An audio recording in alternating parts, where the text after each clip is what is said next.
In question number 6, it is given name the type of quadrilateral form if any by the following points and give the reason for your answer. आपको यहाँ 3 parts given है, तीनों parts में आपको 4 points given है, 1 2 3 4। आपको बताना है कि इनको ज्वाइन करने पे हमें कौन सी फिगर, कौन सी शेप मिलेगी, कौन सा क्वाड्रिलेटरल मिलेगा।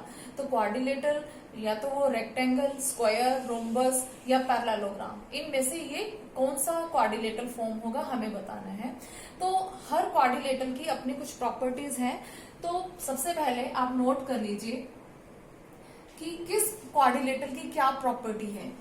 तो सबसे पहले स्क्वायर, इन पॉइंट्स को ज्वाइन करने पर हमें स्क्वायर कब मिलेगा। स्क्वायर कब होता है? If all sides equal and both diagonals equal. अगर चारों साइड इक्वल आएंगी और दोनों डायगोनल्स भी इक्वल आएंगे तो वो क्वाड्रिलेटरल स्क्वायर होगा। Now come to rhombus. If all sides equal, अगर चारों साइडें इक्वल होंगी एंड डायगोनल्स नॉट इक्वल, और अगर डायगोनल इक्वल नहीं होंगे तो वो रोम्बस होगा। Now come to rectangle. Rectangle का फॉर्म होगा इफ ऑपोजिट साइड्स इक्वल होंगी, इफ ऑपोजिट साइड्स इक्वल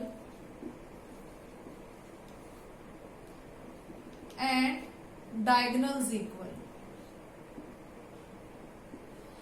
अगर ऑपोजिट साइड्स इक्वल आए और दोनों डायगोनल इक्वल आए तो उस केस में ये क्वाड्रिलेटरल रेक्टेंगल होगा। Fourth one is parallelogram. Parallelogram कब होगा? इफ ऑपोजिट साइड्स इक्वल आए, if opposite sides equal but diagonals not equal. लेकिन अगर डायगोनल इक्वल नहीं आते तो वो क्वाड्रिलेटरल पैरेललोग्राम होगा। अब इन 4 रूल्स को हमें याद रखना है और इन्हीं के बेस पर हम पता लगाएंगे कि इन तीनों केसेस में कौन सा क्वाड्रिलेटरल फॉर्म होगा। यहां मैं सिर्फ एक केस, थर्ड केस कर रही हूं, बाकी 2 केसेस आपको खुद अपने आप करने हैं। These are in homework. तो आई एम टेकिंग पार्ट 3।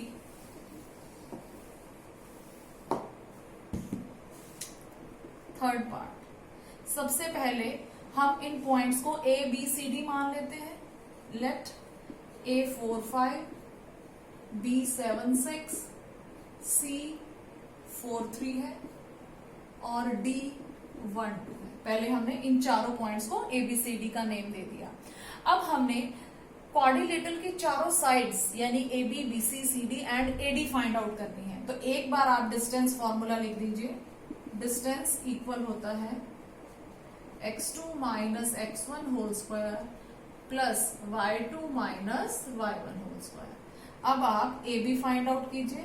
जब हम AB फाइंड आउट करेंगे तो ये A के कोऑर्डिनेट x1 y1 होंगे और B के कोऑर्डिनेट x2 y2 होंगे। तो इसके अकॉर्डिंगली हम वैल्यू पुट करेंगे 7 minus 4 whole square plus 6 minus 5 whole square. आप इसे सॉल्व करेंगे, you will get 9 plus 1 that is equal to √10 unit. अब हम second side BC find out करेंगे। तो B के कोऑर्डिनेट्स को हम x1 y1 लेंगे और C के कोऑर्डिनेट्स को हम x2 y2 लेंगे। तो 4 minus 7 whole square plus 3 minus 6 whole square.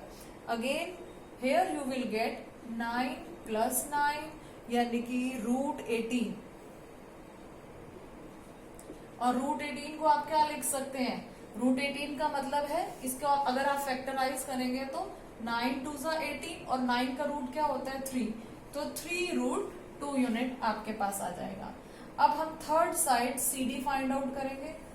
अब C के कोऑर्डिनेट x1 y1 हो जाएंगे और D के कोऑर्डिनेट्स x2 y2 हो जाएंगे। then we will get 1 minus 4 whole square plus 2 minus 3 whole square, and which will be equal to 9 plus 1 root 10 unit. अब हम fourth side DA find out करेंगे। तो अब D के कोऑर्डिनेट्स को हम x1 y1 लेंगे और A के कोऑर्डिनेट को x2 y2 लेंगे। तो 4 minus 1 whole square plus 5 minus 2 whole square we will get, which will be equal to under root 9 plus 9 यानी कि root 18 that is equal to 3 root 2 unit. हमने चारों साइडें फाइंड आउट कर ली। अब हम दोनों डायगोनल्स भी फाइंड आउट करेंगे। AC A के कोऑर्डिनेट्स को x1 y1 और C के कोऑर्डिनेट्स को x2 y2 लेंगे। तो हमारे पास आ जाएगा 4 minus 4 whole square plus 3 minus 5 whole square यानी 0 plus 4 which is equal to 2 unit. Similarly we will find the other diagonal BD। B के कोऑर्डिनेट्स x1 y1, D के कोऑर्डिनेट्स x2 y2। तो 1 minus 7 whole square plus 2 minus 6 whole square. In this way we will get 36 plus 16 which will be equal to 52,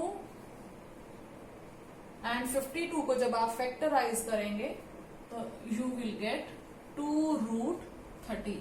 आपके पास 2 root 13 आ जाएगा। अब आप sides को compare कीजिए AB, BC, CD and AD। देखिए इसमें 2 पेयर्स ऑफ साइड्स इक्वल है। देखिए AB रूट 10 और CD भी रूट 10 है।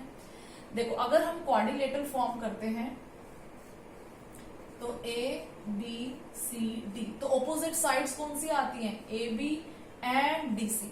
तो यहां देखिए AB एंड DC दोनों इक्वल है, रूट 10 रूट 10। और दूसरा पेयर है AD, BC। अब AD हमारे पास क्या है? 3 रूट 2 एंड BC भी हमारे पास क्या आई है? 3 रूट 2। यानी कि ये पेयर भी ऑपोजिट साइड्स का इक्वल है, यानी कि दोनों पेयर ऑपोजिट साइड्स के हमारे पास इक्वल आ गए। तो यानी कि या तो ये रेक्टेंगल होगा या तो पैरेललोग्राम होगा। अब डायगोनल्स पे आते हैं। डायगोनल्स दोनों इक्वल नहीं है। एक डायगोनल है 2 यूनिट, दूसरा डायगोनल है 2 रूट 3 यूनिट। यहाँ कौन सी कंडीशन बन रही है कि ऑपोजिट साइड्स तो इक्वल है लेकिन डायगोनल इक्वल नहीं है। तो इसका मतलब ये क्वाड्रिलेटरल एक पैरेललोग्राम होगा। आप लिखेंगे यहाँ पर ऑपोजिट साइड्स। अब बता, यहाँ उनके नेम भी लिख देंगे। AB equal CD and BC equal AD। ये हमारी ऑपोजिट साइड्स इक्वल है, ABCD एंड BCAD।